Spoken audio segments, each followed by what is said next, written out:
Presenting Demarcus Ware for enshrinement in the Pro Football Hall of Fame, Pro Football Hall of Fame enshrinee, Jerry Jones.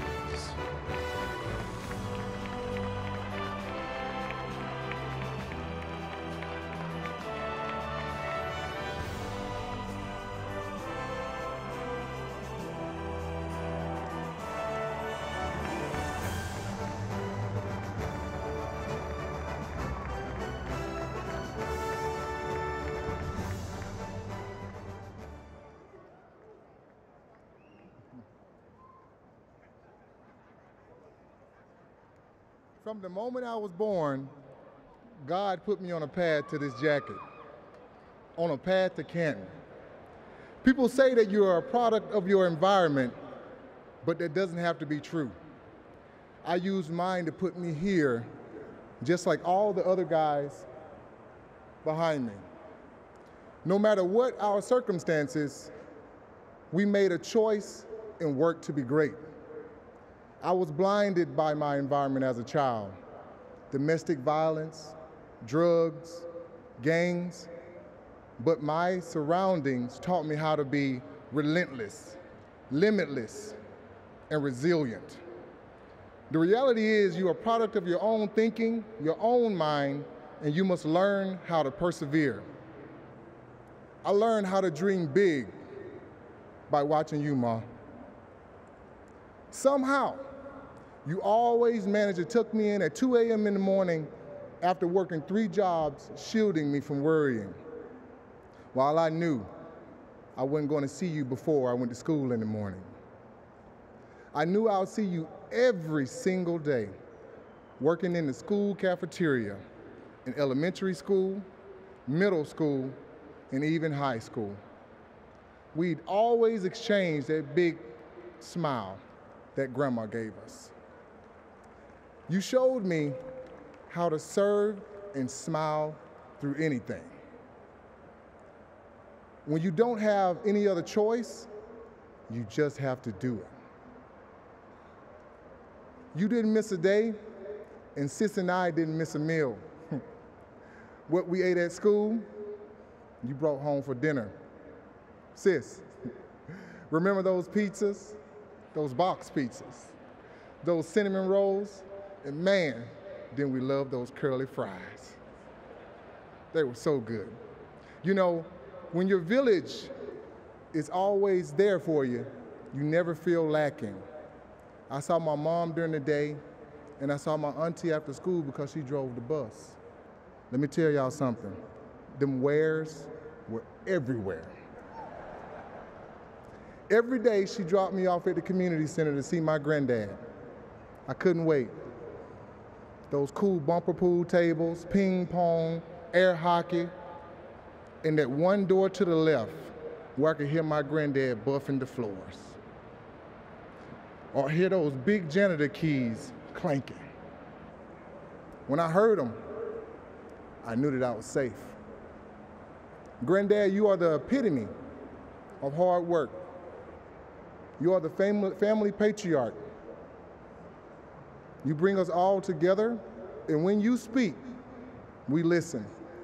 All my aunts, uncles, cousins, y'all know exactly what I'm talking about.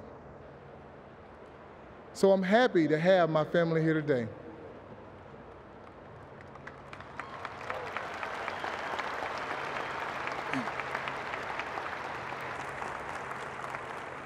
Statistics supposedly tell us that if you come from a single-parent home, you're probably not going to graduate high school or go to college, or 3 times more likely, you're going to live in poverty.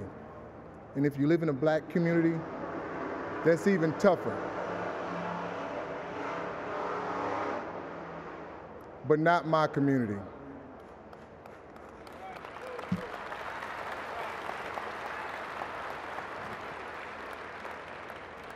I want to thank OCU Manura, Brandon Hall, and all my high school teammates for using your voices to help me get my scholarship to Troy University, the only college scholarship I got that was offered to me.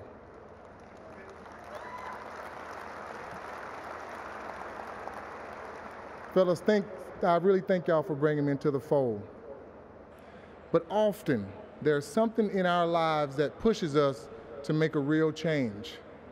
For me, that one single frightening moment was when I was in college.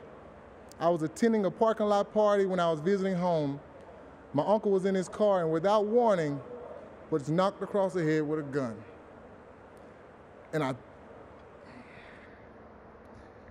And a knife dropped to the ground, and I picked it up. And when I looked up, all I could see was the potential shooter's eyes and a gun barrel pressed against my head. All I heard was my family say, "Don't kill him." There was an eerie silence, after which I simply said, "This isn't me," and I dropped the knife. At that moment, I knew God gave me a second chance, and I had to do something with it.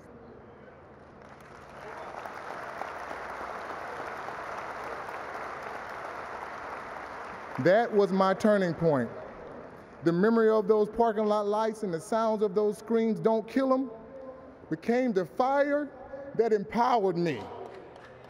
You can't imagine how many years that night echoed in my head. When I trained, I was motivated by the memories of those parking lot lights. And when I ran onto the field and the crowd cheered, those memories of those screams began to fade. Every sack I made helped to ease the memory of that frightful night and replaced it with positive energy. College makes you grow up, doesn't it?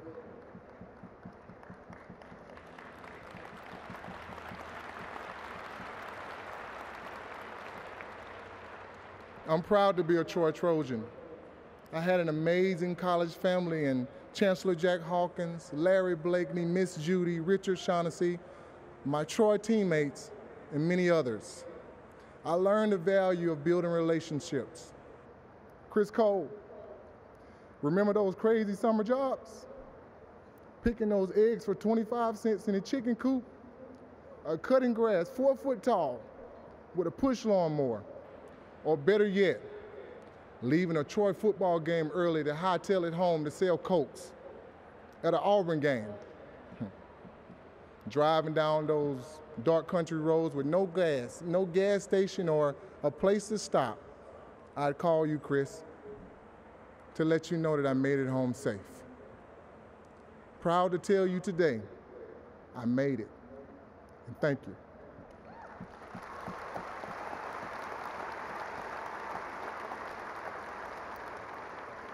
All my hard work in Troy brought me to this.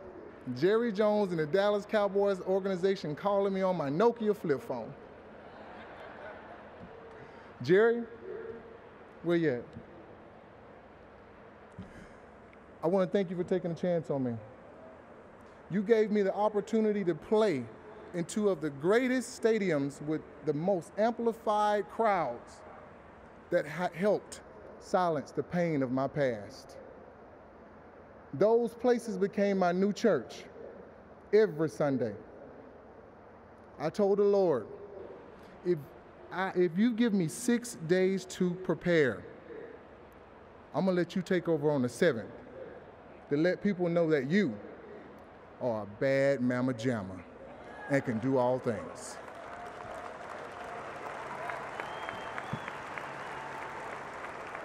But even God knows I didn't do it alone. Every day I arrived at work, I can hear the ring of fire blasting in the training room, which meant Tony Romo was in the building. In the weight room, I'd hear the clanking of Larry Allen, bench pressing 500 pounds just to warm up.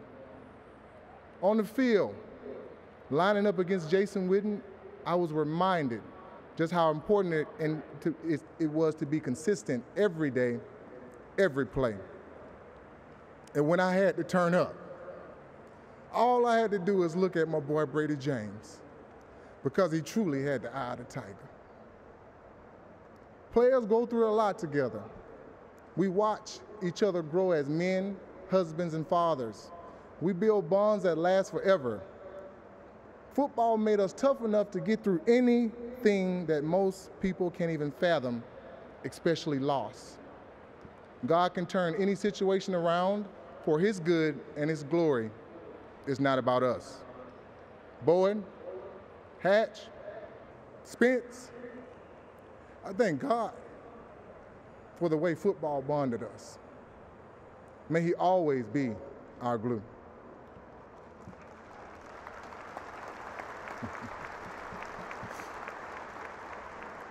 You know, the most frequently asked question I got as a Dallas Cowboy was, why are you always smiling?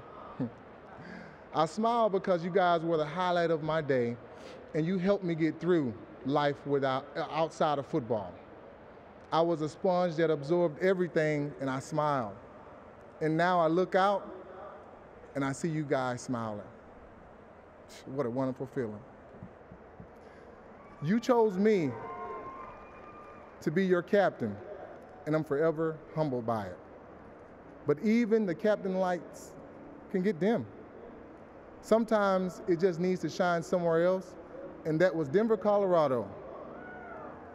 You see, Dallas taught me how to be the best-in-class leader because I was surrounded by so many of them.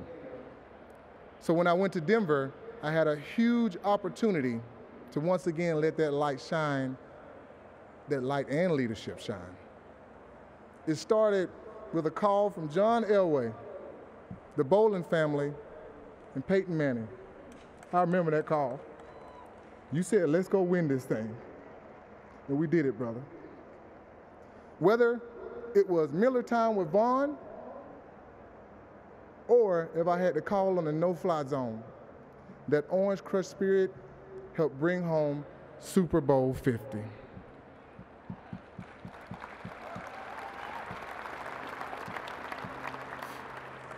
My teammates that year were unstoppable, and I'm so proud to be part of that legacy. As we always said, iron sharpens iron, and another man sharpens another. I thank God, and I think it's just so good that for the memories that he gives us, because we lost some guys too soon. Demarcus Thomas, Ronnie Hillman, Marion Barber. I held some seats in my heart for you guys here today. Keep resting in peace, fellas.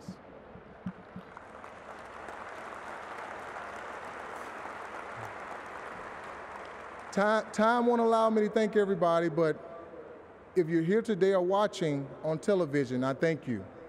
To all my coaches from high school, college, and the NFL, thank you for believing in me, pouring into me, or redirecting me to something I couldn't see in myself.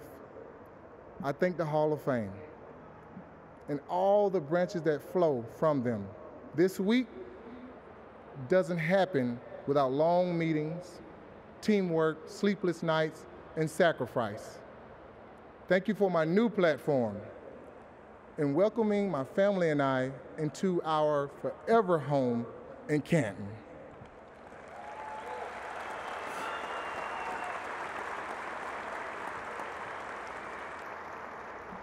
This might sound crazy, but the NFL taught me how to forgive.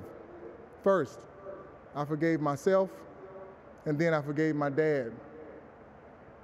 Dad,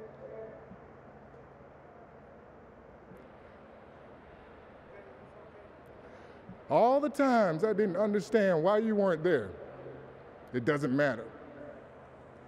You're here now. I've learned that guilt rots in a person, and forgiveness heals. How can I expect God to forgive me if I don't forgive you? You once said two simple words to me: I'm sorry. I'm not sure if I responded, but I'm telling you now, on the biggest platform of my life, I forgive you.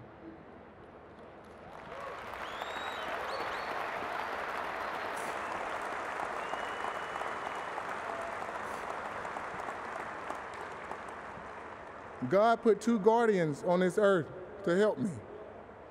Two precious people. Travis, and Randy. I thank you guys for being with me since day one. This moment is yours too.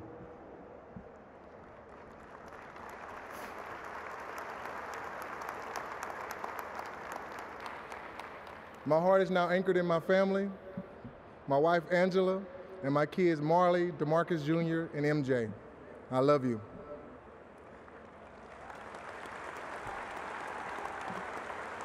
Angela, God's country led me to you, and girl, when I saw you, I knew you were my wife. And to my kids, I played through my career for you, and I retired for you. Everything I do is either in obedience to God or our family. My family is blended in. Just like it took a village to raise me, I continue to need that village for my own family. Thank you for being my support and motivation. Love y'all.